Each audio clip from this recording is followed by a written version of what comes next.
안녕하세요 여러분, 이인철 변호사입니다. 자, 오늘 이 시간에는 제가 이제 KBS 방송 굿모닝 대한민국 라이브 이인철의 모의법정이라는 코너에 출연하고 있는데, 거기 나온 내용 중에서 좀 재미있고 여러분께 이제 도움이 될 만한 그런 생활법률 상식에 대해서 말씀드리도록 하겠습니다. 자, 이인철 변호사의 생활법률 상식 시작합니다. 자, 오늘 주제는 어떤 거죠? 네, 오늘의 주제 말씀드리겠습니다. 네. 배우자, 네. 즉 상대방의 게임 중독, 어디까지 이해해야 하나. 네. 주로 이제 남편들이 많겠죠. 아내보다는요. 실제 뭐 사무실에 오시는 상담 사례 보면은 뭐 아내분도 물론 있겠지만 남편분들의 지나친 게임 중독, 그로 인한 이게 이혼 사유가 되느냐 이런 상담이 있는데요. 어떻게 생각하시나요? 글쎄요, 뭐 저는 전혀 거기에 대해서 흥미를 느끼지 못하고 있거든요. 그래서 게임 안 하는데, 근데 주변에 보면은 게임을 좋아하는 이런 친구들도 많이 있고, 예, 이제 젊은 사람들뿐만 아니라 특히 이제 나이 든 사람들도 많이 한다고 하더라고요. 그래서 저희가 실제로 이제 게임 때문에 너무 힘들다 그렇게 찾아오는 아내분도 있고 남편분도 있고, 이 게임이 이제 일종의 취미 생활인데 이걸 넘어서 이제 게임 때문에 너무 힘들다 이렇게 이제 고민을 이제 호소하는 분이 있고요. 또 재밌는 건 뭐냐면, 예전에는 게임만 했는데 요즘에는 게임하면서 서로 이제 막 온라인으로 서로 이제 대화도 할 수 있고 소통도 하고 동료애도 느끼고 합니다. 그래서 이제 게임 동호회 서로 그러다가 친해져가지고 만나가지고 결혼까지 하는 그런 부부도 있어요. 그래서 게임으로 만났는데 게임 때문에 이혼하는 그 부부가 서로 게임 때문에 너무 지나친 게임에 빠져가지고 그렇게 재미있는 현상도 있는 것 같습니다. 뭐 재밌다고 하는 게 어폐가 되는데, 하여튼 게임이 여러 가지 명가암에 있는 것 같습니다. 두 분은 어떻게 생각하세요? 예를 들어서 김대리, 그 남편이 이제 게임을 너무 좋아해. 하루 종일 집에서 게임만 한다. 그럼 어떤 생각이 들까요, 아내로서? 하루 종일 한다면 문제가 많을 것 같아요. 약간 한심. 약간 거기서는 만약에 아내가 뭐 하루 종일 게임만 한다, 어떨 것 같아요? 주로 뭐 제 나이 또래 제 아내라면은 일반 게임보다는 맞거나 뭐 이런 그런 쪽을 많이 그렇죠. 할 고스톱 게임 이런 게임 가능성이 많죠. 큰데요. 네네. 뭐 취미로 하는 거는 네. 제가 뭐 솔직히 한두 시간 정도 이렇게 취미로 네. 이제 아내도 스트레스를 많이 받으니까 하는 건 이해하는데, 가정생활을 등한시한다거나 저나 우리 자녀들을 등한시하면서까지 지나치게 게임에 몰두하고 가정생활이 안 된다면은 그거는 뭐 이혼 사유로도 충분히 가능하다고 생각합니다. 자, 근데 그러면 게임을 많이 하는 게 이혼 사유가 될까요, 안 될까요? 어떨 것 같아요? 단순히 많이 한다는 게 사유될 것 같지는 않습니다. 김대리는 어떻게 생각해요? 그로 인해서 파생되는 문제들이 있어야 좀 될 것 같아요. 네, 맞아요. 두 분 다 다 일리가 있어요. 일단 게임을 조금 많이 한다는 것 자체만으로는 이혼 사유가 안 돼요. 왜냐하면 게임하는 사람이 이게 취미 활동이라, 그리고 게임이 뭐 불법적인 게 아니잖아요. 물론 불법 게임 같은 게 있죠. 불법 도박이라든지 그런 걸 하면야 문제가 되겠지만, 뭐 게임이라는 건 뭐 불법도 아니고 뭐 일종의 취미 생활이라고 생각하기 때문에 게임을 조금 많이 하는 것 자체가 이혼 사유가 되는 거 아니에요. 근데 이 게임에 너무 지나치게 빠져가지고 예를 들어서 가정 경제가 파탄된다든지, 심지어는 게임을 너무 밤새워서 해가지고 막 직장 생활에 그 지장을 주는 경우도 있죠. 뭐 주말 내내 게임 해가지고 막 다음날 뭐 출근도 안 하고, 심지어는 뭐 회사 간다고 해놓고 막 PC방에 가서 게임만 안 하고, 이런 경우가 있어요. 이럴 경우에 이제 이혼 사유가 될 수 있거든요. 왜냐하면 이 지나친 취미 생활도 그게 이제 너무 지나쳐가지고 가정 생활에 이제 혼인 생활에 파탄을 주면은 이제 이혼 사유가 된다는 판례가 있어요. 예를 들어서 골프라든지 낚시 같은 거 어때요? 골프 낚시는 뭐 건전한 취미죠. 근데 생각해보세요. 하루 종일 그냥 배우자가 골프만 친다. 아니면 그냥 뭐 낚시 가가지고 막 2박 3일 그냥 주말 내내 혼자서 낚시 간다. 가정은 등한시한다. 그럼 어떨 것 같아요? 충분히 이혼 사유 될 것 같습니다. 네, 실제 판례도 있어요. 지나치게 이제 배우자가 골프에 빠져가지고 낚시에 빠져가지고, 특히 남자들은 이제 우리 알잖아요. 우리 나이 때 되면 이제 골프 많이 치잖아요. 저도 예전에 골프 좀 쳤는데, 근데 저는 역시 골프도 역시 소질이 없는 건지 재미가 없더라고요. 그래서 한때 쳤거든요. 한때 뭐 한 바싹 쳤는데 뭐 레슨도 받고 뭐 필드도 나가고 했는데 재미가 없어. 재미가 없고 뭐 소질이 없는지 안 맞으니까. 그래서 요즘에는 골프를 안 치고 있는데, 굉장히 골프 좋아하는 친구들 많죠. 홍의사 주변에도 막 골프에 빠진 친구들은 어때요? 너무 지나치게 빠진 친구들은. 뭐 운동한 다음에 문제는 이제 운동 끝난 다음에 이어지는 그 다음 생활이 문제인데, 또 뭐 2차, 3차 뭐. 그래서 뭐 집에 늦게 들어가고, 그리고 또 다음번에 또 운동하러 갔다가 또 늦게 들어가고, 그게 이제 반복되다 보니까 그렇죠. 집안이 편해 보이지 않습니다. 또 골프 라운딩 나가면 이제 아침 새벽 같이 나가잖아요. 또 끝나고 또 뭐 핑계로 또 막 친구들끼리 술 한잔 하고 늦게 들어오기도 하고, 또 가끔 자주 그런 건 아니지만 골프는 4명이 치잖아요.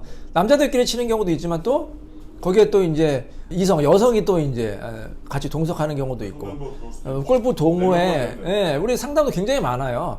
이게 남편이 바람을 피우는 것 같은데, 골프 치면은 꼭 여자들하고 친다는 거야. 아, 그러면 남편이 그러죠. 그걸 뭐라고, 홍 이사 뭐라고 변명하겠어요? 아내가 왜 여자들하고 치냐? 왜 바람 피는 거 아니냐? 사업 파트너입니다. 아, 그럼 이거 운동하는 건데, 운동하는 건 뭐, 남자 둘, 여자 둘이 뭐가 문제가 되냐? 이렇게 이제 변명하는 경우가 있거든. 근데 사실 딱히 그것만 가지고 애들하고 하기엔 좀 그래요. 골프를 같이 쳤다고. 증거가 불충분하죠. 네, 불충분하죠. 근데 이제 심각한 경우를 우리 주변에서 보잖아요. 이 골프를 한국에서만 치는 게 아니라 해외로 나가는 경우 있죠. 해외로 나가서 뭐, 골프 여행 간다고 막 그냥 동남아 이런 데 가는데, 홍 이사님 솔직히 얘기해 보세요. 뭐, 남자들이 그렇게 해외로 골프 치러 간다는 것도 분명히 운동한다지만 다른 이유도 있다면서요.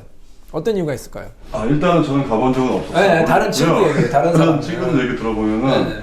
이제 골프를 핑계로 네. 유흥을 즐기러 간다고 합니다. 어떻게 유형을 즐기나요? 주로 뭐 낮에는 운동하고, 네. 밤에는 뭐, 유흥업소 이래서 술도 마신다고 하고요. 네.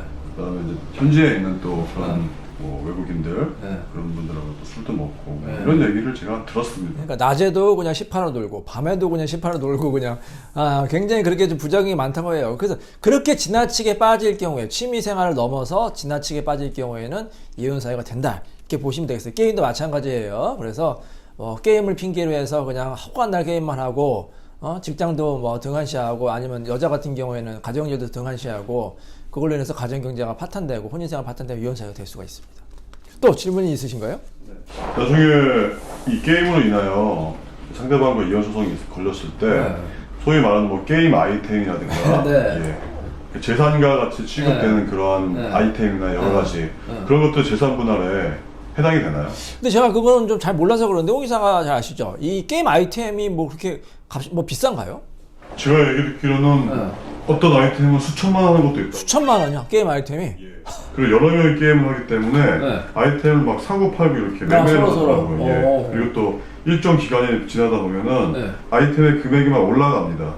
희귀 아이템들은. 아 그래요? 그러니까 우리가 주식이나 뭐 가상화폐 투자하듯이 어느 부분에 재산적인 가치가 있는 거죠. 그렇죠. 그러면 뭐 같은 논리가 저도 뭐 게임 아이템이 뭐 바로 뭐 이혼의 재산분할 대상이 된다는 판례는 아직까지는 없는 것 같은데 같은 논리인 것 같아요. 아까 말씀하셨듯이 주식이나 가상화폐를 보면 특히 이제 가상화폐, 암호화폐 같은 경우에 예전에 이제 이게 재산 가치가 있냐 없냐, 이혼 재산분할 대상이 안 되냐 그게 논란만 저희도 이제 실제 사무실에서도 했었잖아요. 이혼 재판은 이제 가상화폐들 이제 재산분할 대상이 되냐 안 되냐 이제 논란이 됐었는데 이론적으로는 돼요. 왜냐면 암호화폐, 가상화폐도 굉장히 뭐 재산 가치가 크죠. 비트코인 하나 얼마예요? 지금 뭐 거의 뭐 예전에 7, 8천까지 올랐는데 지금 많이 내려갔죠. 4천만 원대까지 내려갔는데 어찌됐건 하나에 뭐 4천만 원 이제 뭐 5천만 원 하잖아요. 그래서 예를 들어서 상대방이 뭐 비트코인을 뭐 10개 가지고 있다. 그리고 뭐 다른 재산이 없다. 그러면 다른 배우자가 청구 못 한다고 하면 그건 너무 억울하지 않습니까? 게임 아이템도 마찬가지. 아까 말씀하셨듯이 뭐 하나에 수천만 원이다. 그럼 게임의 아이템 하나만 사는 게 아닐 거 아닙니까? 여러 개 사겠죠. 여러 개 사면 그게 수억 원이 될 수가 있는 거 아닙니까? 예를 들어서 남편이나 아내가 전 재산을 막 게임 아이템에 그걸 구입해가지고 전 재산이 게임 아이템이다. 근데 재산분할 안 된다? 그러면 그거는 너무 억울하잖아요. 그래서 제 생각에는 충분히 이론적으로는 이제 게임 아이템도 이혼할 재산분할 대상이 될 것 같은데 아직까지 판례가 이제 누적이 되지 않아서 좀 논란이 있을 수 있겠지만 충분히 가능하다 이렇게 생각이 됩니다. 네. 그 상대방이 그런 게임 아이템 갖고 있는 거를 조회할 수 있나요? 그러니까 그게 애매한 거예요. 왜냐하면 상대방이 게임을 많이 해서 게임 아이템을 갖고 있는데 어디에 뭐가 있는지 모르잖아요. 게임 회사가 뭐 한두 군데가 아니에요. 그래서 게임에서 알아야 돼요. 우리가 가상화폐도 상대방이 어디 거래소 알아야 된다고 제가 이제 말씀드렸잖아요. 알아야지만 조회를 하잖아요. 모르면 뭐 어떻게 조회를 하겠습니까? 회사를 알면은 법원을 통해서 조회는 가능하죠. 그렇죠. 회사를 통해서 이제 법원을 통해서 이제 조회를 하는 거죠. 조회를 해서 뭐 누구누구 명의로 그 회사에는 그 정보가 있을 거 아닙니까? 누구누구 명의로 뭐 게임 아이템이 뭐가 있느냐? 그걸 알면은 이제 그거를 근데 제가 또 궁금한 게 있어요. 왜 주식이라든지 암호화폐 같은 경우에는 이 거래 가격이 나오지 않습니까? 주식은 딱 그날의 기준. 암호화폐 같은 경우도 뭐 거래소 보면은 그 가격이 조회가 되는데 이 게임 아이템 같은 경우에도 가격이 딱 나오나요? 얼마라고? 어디 사이트? 이제 정해져 있는 가격도 있고요. 근데 네. 이제 서로 사고 파는 사람들끼리 정하는 경우도 있고요. 그러니까 뭐 정해져 있다. 예를 들어서 게임 아이템 하나에 뭐 1,000만 원이다. 예를 들어서 1,000만 원으로 딱 정해져 있으면 그게 이제 뭐 거기에 딱 뭐 이렇게 가격이 딱 공지가 돼 있으면 되겠지만 그렇지 않고 예를 들어서 1,000만 원인데 그게 막 5천만 원까지 올랐다. 그러면 그걸 입증을 해야 돼. 뭐든지 재산 분할도 마찬가지거든요. 내가 이 재산을 분할을 받고 싶다. 그럼 입증을 해야 돼. 상대방이 예를 들어서 뭐 집이 있다 그러면 집 같은 경우는 아파트 같은 경우 KBC에서 딱 조회가 되지만 그렇지 않고 일반 주택이라든지 뭐 건물 같은 경우 조회가 안 되잖아요. 그럼 결국엔 감정을 해야 되거든요. 그래서 법원이 알 수 있게끔 게임 IP도 마찬가지인 것 같아요. 뭐 거래 가격이 실제 거기에 처음에 구입한 가격보다 더 많다고 하면은 그 사람이 적극적으로 입증을 해야 됩니다. 뭐 거래 매매하는 거를 어떤 자료를 낸다든지 뭐 정 안 되면 감정이라도 해야겠죠. 그렇게 적극적으로 입증을 해야만 재산분할 대상이 될 수가 있을 것 같습니다. 자, 이렇게 게임에 대해서 말씀드렸는데 이 게임에 지나치면 중독이 될 수가 있잖아요. 그 두 분은 게임 중독이 어떻다고 봐요? 게임 중독 뭐 가벼운 문제다 아니면 심각한 문제다 어떻게 생각하시나요? 저는 좀 심각한 문제인 경우를 많이 봐서요. 그래요? 어떤 경우를 봤어요? 주변에 친한 사람 중에는 없는데 이제 들려오는 얘기로는 게임 중독이 다른 중독보다 더 심하다. 더 심하다. 예, 24시간을 이제 그렇죠. 할 수 있는 거다 보니까 그래서 좀 심각한 문제인 것 같아요. 맞아요. 우리가 그 예전에 그 최명기 원장님 한번 모셔가지고 같이 이제 방송 중독에 대해서 말씀했잖아요. 제가 기억이 나는 게 이제 중독이 두 가지가 있다. 하나는 이제 물질적인 중독이 있죠. 뭐 예를 들어서 뭐 술을 많이 마신다든지, 뭐 담배를 많이 핀다든지, 뭐 약물에 중독되는 그런 어떻게 일종의 물질적인 중독인데 그것도 무섭지만 그게 아니라 행위 중독이 있어요. 그러니까 게임을 하는 거, 아니면 맨날 뭐 이렇게 유흥에 빠지는 거, 도박이 하는 건 행위 중독이라고 하는데 어떻게 보면 행위 중독도 더 고치기 힘들다, 무섭다 이렇게 볼 수가 있거든요. 그러니까 게임 같은 경우에도 중독에 빠지는 거예요. 근데 왜 중독에 빠질까요? 게임을 하면 재밌으니까. 이게 쾌감을 느끼니까. 이 두뇌에서 이제 도파민이 나온다고 하는데 도파민이 과다 분비가 되면은 거기에 계속해서 탐닉이 되는 거예요. 그게 더 무섭다고 하는 거죠. 그래서 본인이 중독에 빠지기 전에 이거 고쳐야 됩니다. 이거 한번 중독에 빠지면 본인의 의지로 고치기 힘들거든요. 그래서 적극적으로 좀 치료도 받고 가족들도 적극적으로 관심을 가져야 될 것으로 보입니다. 자, 아시겠죠, 여러분? 물론 게임은 뭐 건전한 취미 활동이 될 수가 있지만 이게 지나치면은 이제 중독에 빠지면 본인도 이제 삶이 피폐해지고 가정 경제 또 혼인 생활도 파탄될 수 있기 때문에 정말로 주의하시기 바랍니다. 자, 이인철 변호사의 생활법률 상식 여기서 마치도록 하겠습니다. 감사합니다.